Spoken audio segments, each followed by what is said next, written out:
Toomai of the Elephants. I will remember what I was. I am sick of rope and chain. I will remember my old strength and all my forest affairs. I will not sell my back to man for a bundle of sugar cane. I will go out to my own kind and the wood folk in their lairs. I will go out until the day, until the morning break, out to the wind's untainted kiss, the water's clean caress.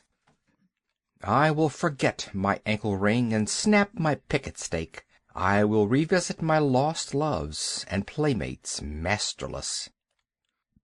Kala Nag, which means black snake, had served the Indian government in every way that an elephant could serve it for 47 years, and he was fully 20 years old when he was caught. That makes him nearly 70, a ripe age for an elephant. He remembered pushing, with a big leather pad on his forehead, at a gun stuck in deep mud, and that was before the Afghan War of 1842, and he had not then come to his full strength. His mother, Radha Pyari, Radha the Darling, who had been caught in the same drive with Kala Nag, told him, before his little milk tusks had dropped out, that elephants who were afraid always got hurt.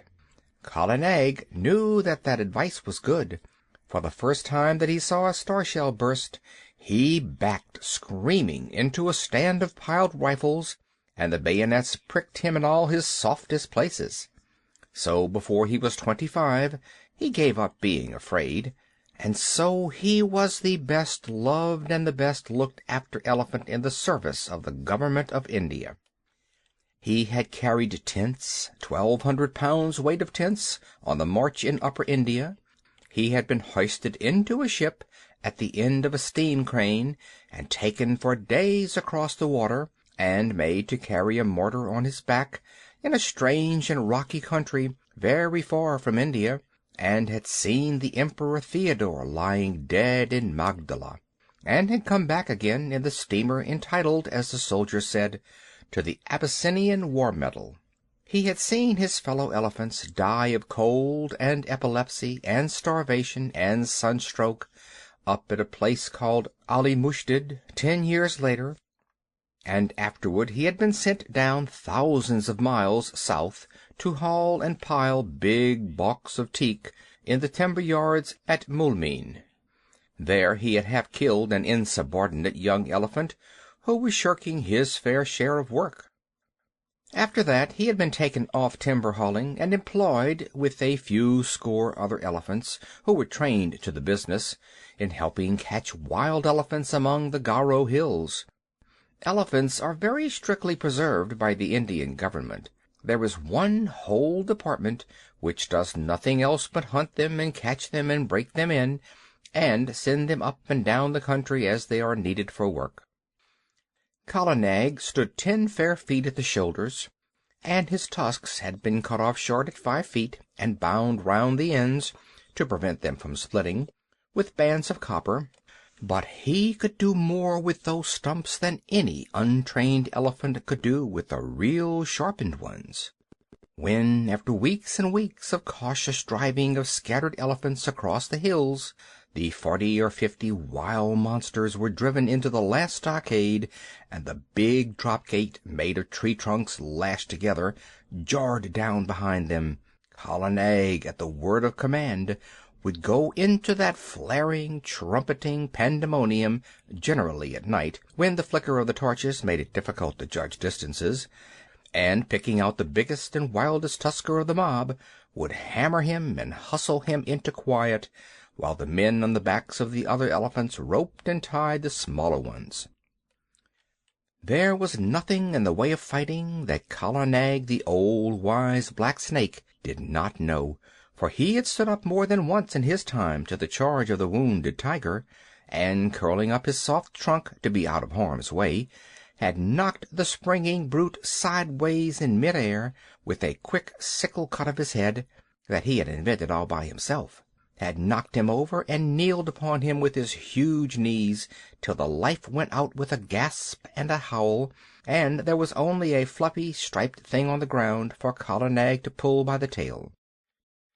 "Yes," said Big Toomai, his driver, the son of Black Toomai, who had taken him to Abyssinia, and grandson of Toomai of the elephants, who had seen him caught. "There is nothing that the black snake fears except me. He has seen 3 generations of us feed him and groom him, and he will live to see 4.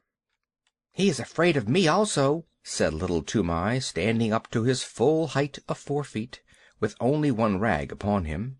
He was 10 years old, the eldest son of Big Toomai, and according to custom he would take his father's place on Kala Nag's neck when he grew up, and would handle the heavy iron ankus, the elephant goad, that had been worn smooth by his father and his grandfather and his great-grandfather. He knew what he was talking of, for he had been born under Kala Nag's shadow, had played with the end of his trunk before he could walk, had taken him down to the water as soon as he could walk, and Kala Nag would no more have dreamed of disobeying his shrill little orders than he would have dreamed of killing him on that day when Big Toomai carried the little brown baby under Kala Nag's tusks, and told him to salute his master that was to be. "Yes," said little Toomai, "he is afraid of me," and he took long strides up to Kala Nag, called him a fat old pig, and made him lift up his feet one after the other. "Wah!" said little Toomai, "thou art a big elephant," and he wagged his fluffy head, quoting his father, "The government may pay for elephants, but they belong to us mahouts. When thou art old, Kala Nag, there will come some rich Rajah, and he will buy thee from the government on account of thy size and thy manners, and then thou wilt have nothing to do but to carry gold earrings in thy ears, and a gold howdah on thy back, and a red cloth covered with gold at thy sides, and walk at the head of the processions of the king. Then I shall sit on thy neck, O Kala Nag, with a silver ankus, and men will run before us with golden sticks, crying, 'Room for the king's elephant!' That will be good, Kala Nag, but not so good as this hunting in the jungles." "Humph!" said Big Toomai. "Thou art a boy and as wild as a buffalo calf. This running up and down among the hills is not the best government service. I am getting old, and I do not love wild elephants. Give me brick elephant lines, 1 stall to each elephant, and big stumps to tie them to safely, and flat, broad roads to exercise upon, instead of this come-and-go camping. Ah, the Cawnpore barracks were good. There was a bazaar close by, and only 3 hours' work a day." Little Toomai remembered the Cawnpore elephant lines, and said nothing. He very much preferred the camp life, and hated those broad, flat roads, with the daily grubbing for grass in the forage reserve, and the long hours when there was nothing to do except to watch Kala Nag fidgeting in his pickets. What little Toomai liked was to scramble up bridle paths that only an elephant could take, the dip into the valley below, the glimpses of the wild elephants browsing miles away, the rush of the frightened pig and peacock under Kala Nag's feet, the blinding warm rains when all the hills and valleys smoked, the beautiful misty mornings when nobody knew where they would camp that night, the steady, cautious drive of the wild elephants, and the mad rush and blaze and hullabaloo of the last night's drive, when the elephants poured into the stockade like boulders in a landslide, found that they could not get out, and flung themselves at the heavy posts, only to be driven back by yells and flaring torches and volleys of blank cartridge. Even a little boy could be of use there, and Toomai was as useful as 3 boys. He would get his torch and wave it and yell with the best. But the really good time came when the driving out began, and the keddah, that is, the stockade, looked like a picture at the end of the world, and men had to make signs to one another because they could not hear themselves speak. Then little Toomai would climb up to the top of one of the quivering stockade posts, his sun-bleached brown hair flying loose all over his shoulders, and he looking like a goblin in the torchlight, and as soon as there was a lull you could hear his high-pitched yells of encouragement to Kala Nag, above the trumpeting and crashing and snapping of ropes and groans of the tethered elephants. "Mail, mail, Kala Nag! Go on, Black Snake! Don't do! Give him the tusk! Smalo, smalo! Careful, careful! Maro, mar! Hit him! Mind the post! Ar, hi-ya! Kia!" he would shout, and the big fight between Kala Nag and the wild elephant would sway to and fro across the Keddah, and the old elephant catchers would wipe the sweat out of their eyes and find time to nod to little Toomai, wriggling with joy on the top of the posts. He did more than wriggle.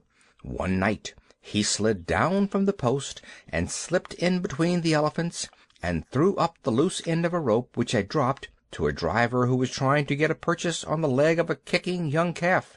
Calves always give more trouble than full-grown animals. Kala Nag saw him, caught him up in his trunk, and handed him up to big Toomai, who slapped him then and there and put him back on the post. Next morning he gave him a scolding and said, "Are not good brick elephant lines and a little tent carrying enough, that thou must needs go elephant catching on thy own account, little worthless? Now, those foolish hunters, whose pay is less than my pay, have spoken to Peterson Sahib of the matter." Little Toomai was frightened. He did not know much of the white men, but Peterson Sahib was the greatest white man in the world to him. He was the head of all the Keddah operations, the man who caught all the elephants for the government of India, who knew more about the ways of elephants than any living man. What will happen?" said little Toomai. "Happen? The worst that can happen. Peterson Sahib is a madman. Else why should he go hunting these wild devils? He may even require thee to be an elephant catcher, to sleep anywhere in these fever-filled jungles, and at last to be trampled to death in the Keddah. It is well that this nonsense ends safely. Next week the catching is over, and we of the plains are sent back to our stations. Then we will march on smooth roads and forget all this hunting. But, son, I am angry that thou shouldst meddle in the business that belongs to these dirty Assamese jungle folk. Kala Nag will obey none but me, so I must go with him into the Keddah. But he is only a fighting elephant, and he does not help to rope them. So I sit at my ease, as befits a mahout, not a mere hunter, a mahout, I say, and a man who gets a pension at the end of his service. Is the family of Toomai of the elephants to be trodden underfoot in the dirt of a Keddah? Bad one, wicked one, worthless son! Go and wash Kala Nag and attend to his ears, and see that there are no thorns in his feet, or else Peterson Sahib will surely catch thee and make thee a wild hunter, a follower of elephants' foot tracks, a jungle bear. Bah! Shame! Go!" Little Toomai went off without saying a word, but he told Kala Nag all his grievances while he was examining his feet. "No matter," said little Toomai, turning up the fringe of Kala Nag's huge right ear. "They have said my name to Peterson Sahib, and perhaps, who knows? Hi! That is a big thorn that I have pulled out."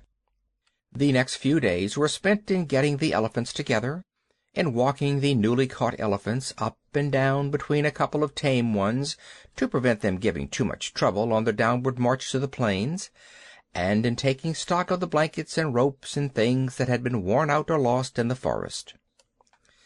Peterson Sahib came in on his clever she-elephant Pudmini. He had been paying off other camps among the hills, for the season was coming to an end, and there was a native clerk sitting at a table under a tree to pay the drivers their wages. As each man was paid, he went back to his elephant and joined the line that stood ready to start. The catchers and hunters and beaters, the men of the regular Keddah, who stayed in the jungle year in and year out, sat on the backs of the elephants that belonged to Peterson Sahib's permanent force, or leaned against trees with their guns across their arms, and made fun of the drivers who were going away, and laughed when the newly caught elephants broke the line and ran about. Big Toomai went up to the clerk with little Toomai behind him, and Machua Appa, the head tracker, said in an undertone to a friend of his, "There goes one piece of good elephant stuff at least. 'Tis a pity to send that young jungle cock to molt in the plains." Now Peterson Sahib had ears all over him, as a man must have who listens to the most silent of all living things, the wild elephant. He turned where he was lying all along on Pudmini's back, and said, "What is that? I did not know of a man among the plains drivers who had wit enough to rope even a dead elephant." "This is not a man, but a boy. He went into the Keddah at the last drive, and threw Barmao there the rope, when we were trying to get that young calf with the blotch on his shoulder away from his mother." Machua Appa pointed at little Toomai, and Peterson Sahib looked, and little Toomai bowed to the earth. "He threw a rope? He is smaller than a picket pin. Little one, what is thy name?" said Peterson Sahib. Little Toomai was too frightened to speak, but Kala Nag was behind him, and Toomai made a sign with his hand, and the elephant caught him up in his trunk and held him level with Pudmini's forehead in front of the great Peterson Sahib. Then little Toomai covered his face with his hands, for he was only a child, and except where elephants were concerned, he was just as bashful as a child could be. "Oh ho!" said Peterson Sahib, smiling underneath his mustache. "And why didst thou teach thy elephant that trick? Was it to help thee steal green corn from the roofs of the houses when the ears are put out to dry?" "Not green corn, protector of the poor, melons," said little Toomai. And all the men sitting about broke into a roar of laughter. Most of them had taught their elephants that trick when they were boys. Little Toomai was hanging 8 feet up in the air, and he wished very much that he were 8 feet underground. "He is Toomai, my son, Sahib," said big Toomai, scowling. "He is a very bad boy, and he will end in a jail, Sahib." "Of that I have my doubts," said Peterson Sahib. "A boy who can face a full Keddah at his age does not end in jails. See, little one, here are 4 annas to spend in sweetmeats, because thou hast a little head under that great thatch of hair. In time thou mayest become a hunter too." Big Toomai scowled more than ever. "Remember, though, that Keddahs are not good for children to play in," Peterson Sahib went on. "Must I never go there, Sahib?" asked little Toomai with a big gasp. "Yes," Peterson Sahib smiled again. "When thou hast seen the elephants dance, that is the proper time. Come to me when thou hast seen the elephants dance, and then I will let thee go into all the Keddahs." There was another roar of laughter, for that is an old joke among elephant catchers, and it means just never. There are great cleared flat places hidden away in the forest that are called elephants' ballrooms, but even these are only found by accident, and no man has ever seen the elephants dance. When a driver boasts of his skill and bravery, the other drivers say, "And when did thou see the elephants dance?" Kala Nag put little Toomai down, and he bowed to the earth again, and went away with his father, and gave the silver 4-anna piece to his mother, who was nursing his baby brother, and they all were put up on Kala Nag's back, and the line of grunting, squealing elephants rolled down the hill path to the plains. It was a very lively march on account of the new elephants, who gave trouble at every ford, and needed coaxing or beating every other minute. Big Toomai prodded Kala Nag spitefully, for he was very angry, but little Toomai was too happy to speak. Peterson Sahib had noticed him, and given him money, so he felt as a private soldier would feel if he had been called out of the ranks and praised by his commander-in-chief. "What did Peterson Sahib mean by the elephant dance?" he said at last softly to his mother. Big Toomai heard him and grunted, "That thou shouldst never be one of these hill buffaloes of trackers. That was what he meant. Oh, you in front, what is blocking the way?" An Assami driver, 2 or 3 elephants ahead, turned round angrily, crying, "Bring up Kala Nag and knock this youngster of mine into good behavior. Why should Peterson Sahib have chosen me to go down with you donkeys of the rice fields? Lay your beast alongside, Toomai, and let him prod with his tusks. By all the gods of the hills, these new elephants are possessed. or else they can smell their companions in the jungle." Kala Nag hit the new elephant in the ribs and knocked the wind out of him, as Big Toomai said, "We have swept the hills of wild elephants at the last catch. It is only your carelessness in driving. Must I keep order along the whole line?" "Hear him," said the other driver. "We have swept the hills. Ho, ho, ho! You are very wise, you plains people. Anyone but a mudhead who never saw the jungle would know that the drives are ended for the season. Therefore all the wild elephants tonight will. But why should I waste my wisdom on a river turtle?" "What will they do?" little Toomai called out. "Oh, little one, art thou there? Well, I will tell thee, for thou hast a cool head. They will dance, and it behooves thy father, who has swept all the hills of all the elephants, to double chain his pickets tonight." "What talk is this?" said Big Toomai. "For 40 years, father and son, we have tended elephants, and we have never heard such moonshine about dances." "Yes, but a plainsman who lives in a hut knows only the 4 walls of his hut. Well, leave thy elephants unshackled tonight, and see what comes. As for their dancing, I have seen the place where— Baripap! How many windings has the Dahang River! Here is another ford, and we must swim the calves. Stop still, you behind there!" And in this way, talking and wrangling and splashing through the rivers, they made their first march to a sort of receiving camp for the new elephants. But they lost their tempers long before they got there. Then the elephants were chained by their hind legs to their big stumps of pickets, and extra ropes were fitted to the new elephants, and the fodder was piled before them, and the hill drivers went back to Peterson Sahib through the afternoon light, telling the plains drivers to be extra careful that night, and laughing when the plain drivers asked the reason. Little Toomai attended to Kala Nag's supper, and as evening fell, wandered through the camp, unspeakably happy, in search of a tom-tom. When an Indian child's heart is full, he does not run about and make noise in an irregular fashion. He sits down to a sort of revel all by himself, and little Toomai had been spoken to by Peterson Sahib. If he had not found what he wanted, I believe he would have been ill. But the sweetmeat seller in the camp lent him a little tom-tom, a drum beaten with the flat of the hand, and he sat down cross-legged before Kala Nag as the stars began to come out, the tom-tom in his lap, and he thumped and he thumped and he thumped, and the more he thought of the great honor that had been done to him, the more he thumped, all alone among the elephant fodder. There was no tune and no words, but the thumping made him happy.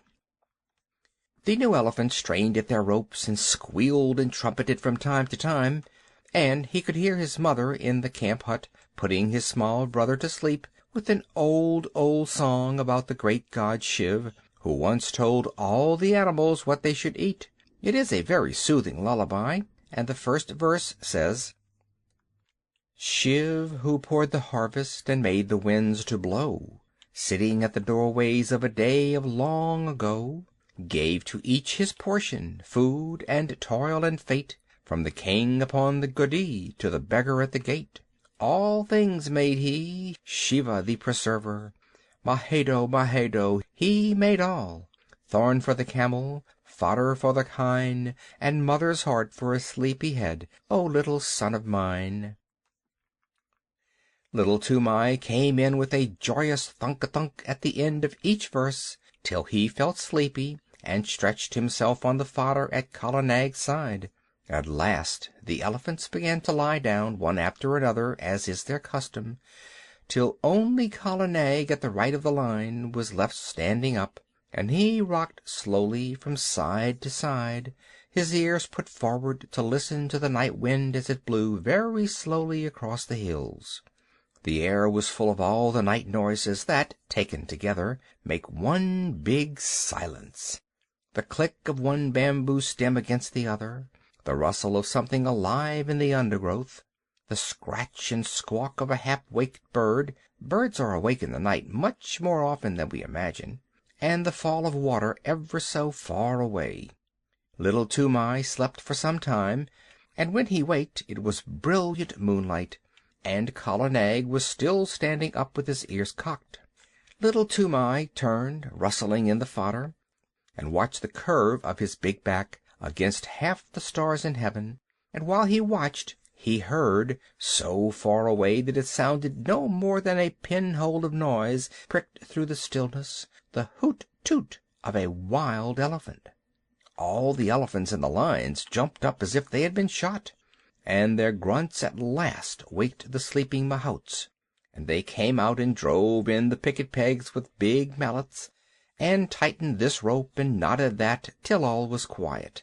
One new elephant had nearly grubbed up his picket, and Big Toomai took off Kala Nag's leg chain and shackled that elephant 4 foot to hind foot, but slipped a loop of grass string round Kala Nag's leg, and told him to remember that he was tied fast.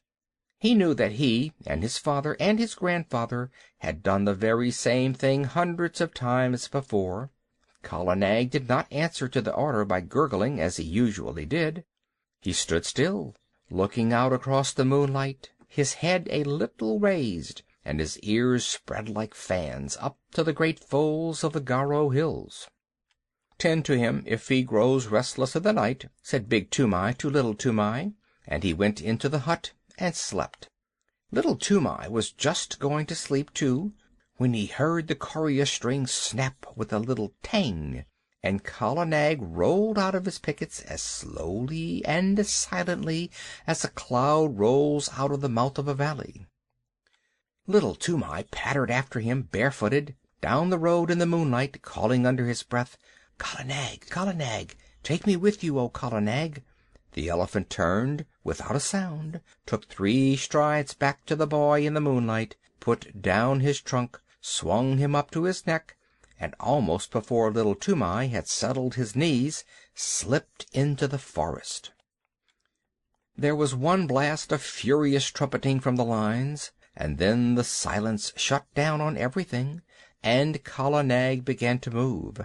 Sometimes a tuft of high grass washed along his sides as a wave crashes along the sides of a ship, and sometimes a cluster of wild pepper vines would scrape along his back, or a bamboo would creak where his shoulder touched it. But between those times he moved absolutely without any sound, drifting through the thick Garo forest as though it had been smoke. He was going uphill, but though Little Toomai watched the stars in the rifts of the trees, he could not tell in what direction. Then Kala Nag reached the crest of the ascent and stopped for a minute, and Little Toomai could see the tops of the trees lying all speckled and furry under the moonlight for miles and miles, and the blue-white mist over the river in the hollow. Toomai leaned forward and looked, and he felt that the forest was awake below him, awake and alive and crowded. A big brown fruit-eating bat brushed past his ear, a porcupine's quills rattled in the thicket, and in the darkness between the tree stems he heard a hog-bear digging hard in the moist, warm earth and snuffling as it digged. Then the branches closed over his head again, and Kala Nag began to move down into the valley, not quietly this time, but as a runaway gun goes down a steep bank in one rush. The huge limbs moved as steadily as pistons, 8 feet to each stride, and the wrinkled skin of the elbow points rustled. The undergrowth on either side of him ripped with a noise like torn canvas, and the saplings that he heaved away right and left with his shoulders sprang back again and banged him on the flank, and great trails of creepers, all matted together, hung from his tusks as he threw his head from side to side and plowed out his pathway. Then Little Toomai laid himself down close to the great neck, lest a swinging bough should sweep him to the ground, and he wished that he were back in the lines again. The grass began to get squashy, and Kala Nag's feet sucked and squelched as he put them down, and the night mist at the bottom of the valley chilled Little Toomai. There was a splash and a trample and the rush of running water, and Kala Nag strode through the bed of a river, feeling his way at each step. Above the noise of the water as it swirled round the elephant's legs, Little Toomai could hear more splashing and some trumpeting both upstream and down, great grunts and angry snortings, and all the mist about him seemed to be full of rolling, wavy shadows. "Aye," he said half aloud, his teeth chattering, "the elephant folk are out tonight. It is the dance, then." Kala Nag swashed out of the water, blew his trunk clear, and began another climb. But this time he was not alone, and he had not to make his path. That was made already 6 feet wide in front of him, where the bent jungle grass was trying to recover itself and stand up. Many elephants must have gone that way only a few minutes before. Little Toomai looked back, and behind him a great wild tusker, with his little pig's eyes glowing like hot coals, was just lifting himself out of the misty river. Then the trees closed up again, and they went on and up, with trumpetings and crashings, and the sound of breaking branches on every side of them. At last Kala Nag stood between 2 tree trunks at the very top of the hill. They were part of a circle of trees that grew round an irregular space of some 3 or 4 acres, and in all that space, as little Toomai could see, the ground had been trampled down as hard as a brick floor. Some trees grew in the center of the clearing, but their bark was rubbed away, and the white wood beneath showed all shiny and polished in the patches of moonlight. There were creepers hanging down from the upper branches, and the bells of the flowers of the creepers, great waxy white things like convolvuluses, hung down fast asleep. But within the limits of the clearing there was not a single blade of grass, nothing but the trampled earth. The moonlight showed it all iron gray, except where some elephants stood upon it, and their shadows were inky black. Little Toomai looked, holding his breath, with his eyes starting out of his head, and as he looked, more and more and more elephants swung out into the open from between the tree trunks. Little Toomai could only count up to 10, and he counted again and again on his fingers, till he lost count of the tens, and his head began to swim. Outside the clearing he could hear them crashing in the undergrowth as they worked their way up the hillside, but as soon as they were within the circle of the tree trunks they moved like ghosts. There were white-tusked wild males, with fallen leaves and nuts and twigs lying in the wrinkles of their necks and the folds of their ears; fat, slow-footed she-elephants, with restless little pinky black calves only 3 or 4 feet high, running under their stomachs; young elephants with their tusks just beginning to show, and very proud of them; lanky, scraggy old maid elephants, with their hollow, anxious faces and trunks like rough bark; savage old bull elephants, scarred from shoulder to flank with great wheals and cuts of bygone fights, and the caked dirt of their solitary mud baths dropping from their shoulders; and there was one with a broken tusk and the marks of the full stroke, the terrible drawing scrape of a tiger's claws on his side. They were standing head to head, or walking to and fro across the ground in couples, or rocking and swaying all by themselves, scores and scores of elephants. Toomai knew that so long as he lay still on Kala Nag's neck nothing would happen to him, for even in the rush and scramble of a Keddah drive a wild elephant does not reach up with his trunk and drag a man off the neck of a tame elephant. And these elephants were not thinking of men that night. Once they started and put their ears forward when they heard the clinking of a leg iron in the forest, but it was Pudmini, Peterson Sahib's pet elephant. Her chain snapped short off, grunting, snuffling up the hillside. She must have broken her pickets and come straight from Peterson Sahib's camp, and little Toomai saw another elephant, one that he did not know, with deep rope galls on his back and breast. He, too, must have run away from some camp in the hills about. At last there was no sound of any more elephants moving in the forest, and Kala Nag rolled out from his station between the trees and went into the middle of the crowd, clucking and gurgling, and all the elephants began to talk in their own tongue and to move about. Still lying down, little Toomai looked down upon scores and scores of broad backs and wagging ears and tossing trunks and little rolling eyes. He heard the click of tusks as they crossed other tusks by accident, and the dry rustle of trunks twined together, and the chafing of enormous sides and shoulders in the crowd, and the incessant flick and hiss of the great tails. Then a cloud came over the moon, and he sat in black darkness. But the quiet, steady hustling and pushing and gurgling went on just the same.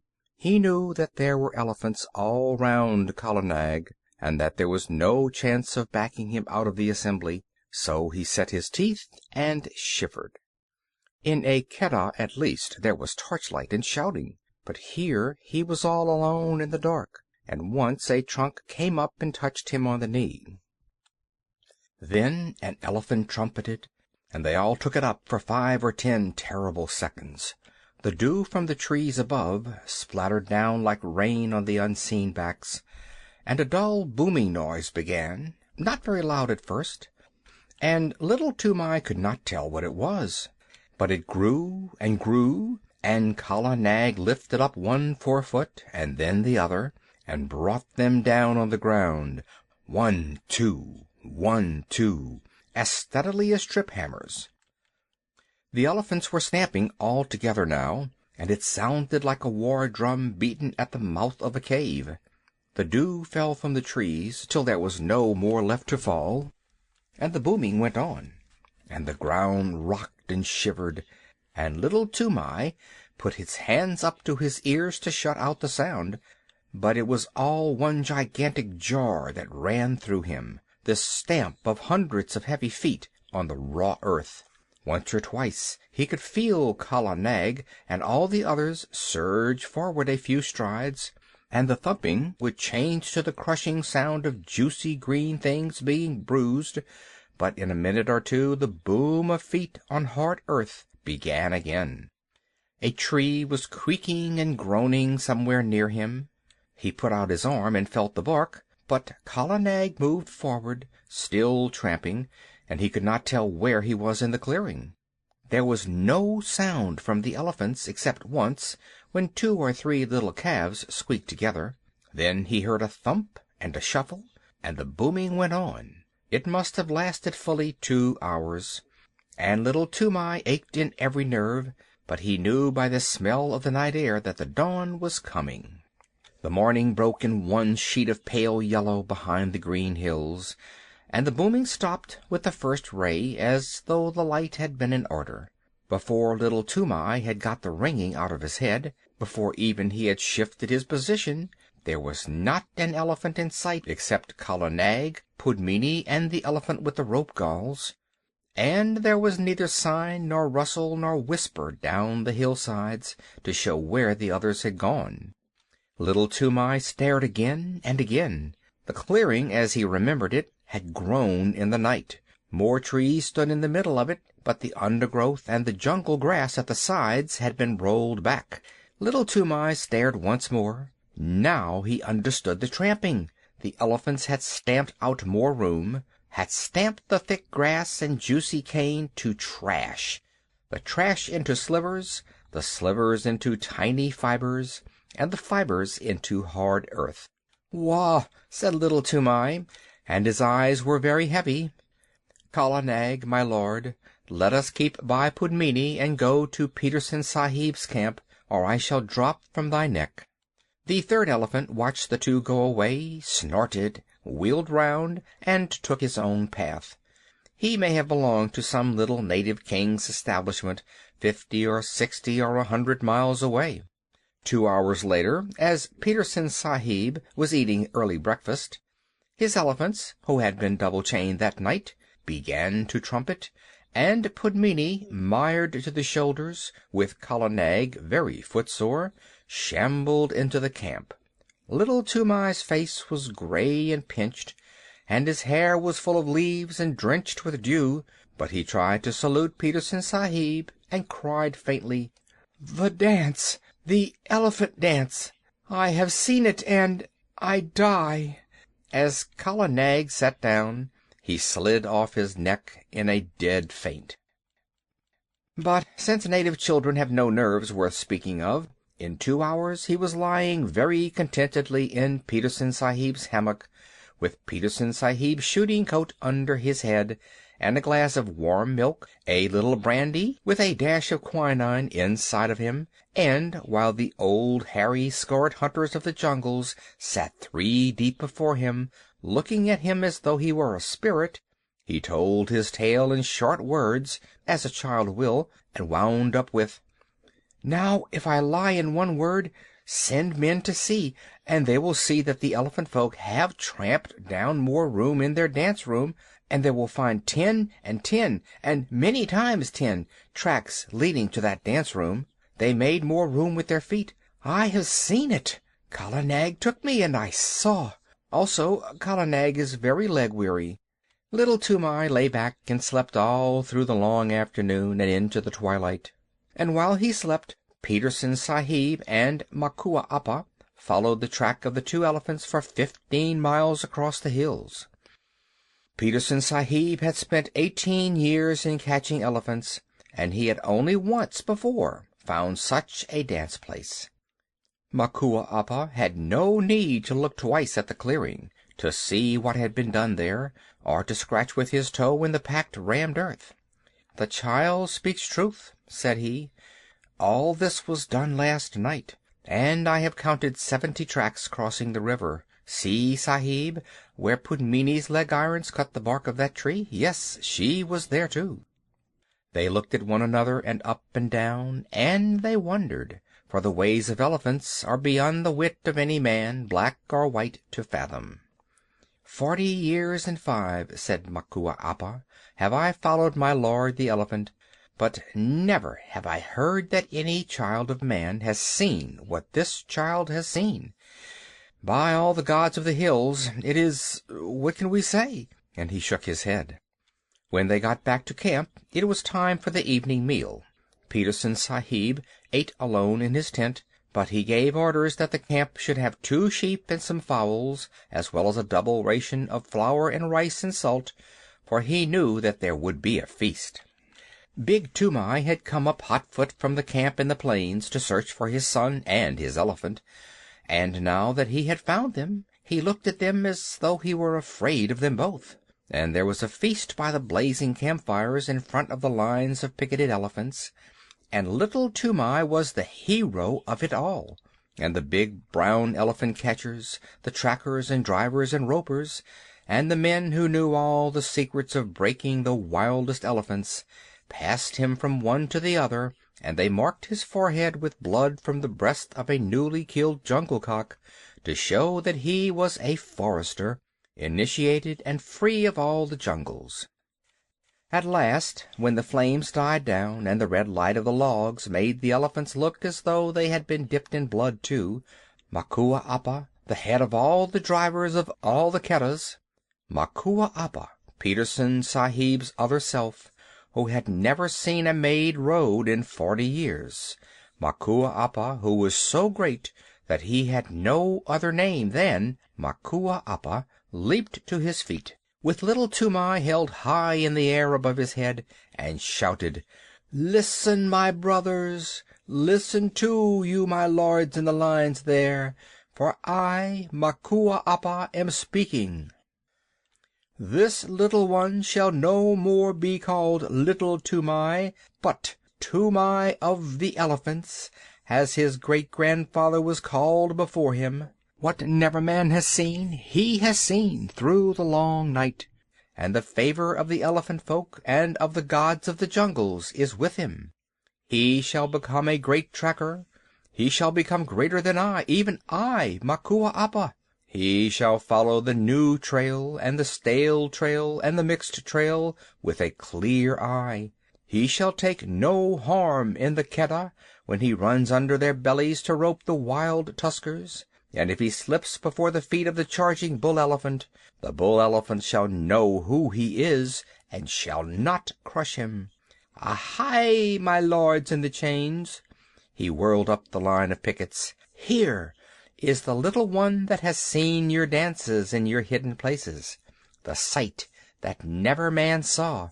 Give him honor, my lords.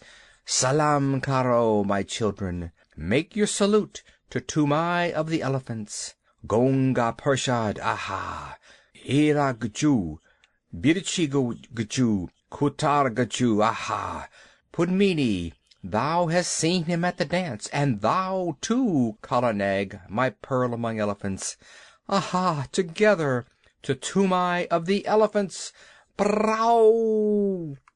And at that last wild yell, the whole line flung up their trunks till the tips touched their foreheads, and broke out into the full salute, the crashing trumpet peal that only the Viceroy of India hears, the salamut of the Keddah. But it was all for the sake of little Toomai, who had seen what never man had seen before, the dance of the elephants at night and alone in the heart of the Garo hills. Shiv and the Grasshopper, the song that Toomai's mother sang to the baby. Shiv, who poured the harvest and made the winds to blow, sitting at the doorways of a day of long ago, gave to each his portion, food and toil and fate, from the king upon the goody to the beggar at the gate. All things made he, Shiva the preserver. Mahadeo, Mahadeo, he made all, thorn for the camel, fodder for the kine, and mother's heart for sleepy head, O little son of mine. Wheat he gave to rich folk, millet to the poor, broken scraps for holy men that beg from door to door, battle to the tiger, carrion to the kite, and rags and bones to wicked wolves without the wall at night. Naught he found too lofty, none he saw too low. Parbati beside him watched them come and go. Thought to cheat her husband, turning Shiv to jest, stole the little grasshopper and hid it in her breast. So she tricked him, Shiva the preserver. Mahadeo, Mahadeo, turn and see. Tall are the camels, heavy are the kine, but this was least of little things, O little son of mine. When the dole was ended, laughingly she said, Master of 1,000,000 mouths, is not one unfed? Laughing, Shiv made answer, All have had their part, even he, the little one, hidden 'neath thy heart. From her breast she plucked it, Parbati the thief, saw the least of little things, gnawed a new-grown leaf, saw and feared and wondered, making prayer to Shiv, who hath surely given meat to all that live. All things made he, Shiva the preserver. Mahadeo, Mahadeo, he made all, thorn for the camel, fodder for the kine, and mother's heart for sleepy head, O little son of mine. End of